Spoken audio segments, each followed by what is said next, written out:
your doors and windows is DIY friendly and one of the most cost-effective ways to reduce your heating bills. Follow along so you can start sealing the right way the first time. Here's how. First things first, whether it's a window or a door, the steps are the same. Use a putty knife to remove old sealant and any loose particles. Next, grab a cloth to give the door a good clean. Now you can apply painter's tape to create a straight edge for your sealant.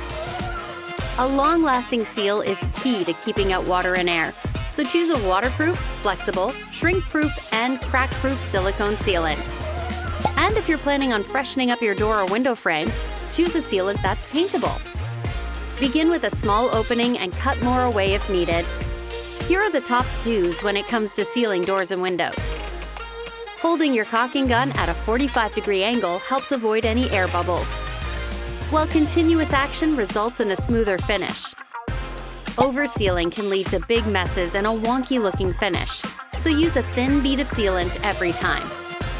Now you can simply smooth it out by running your finger along the bead.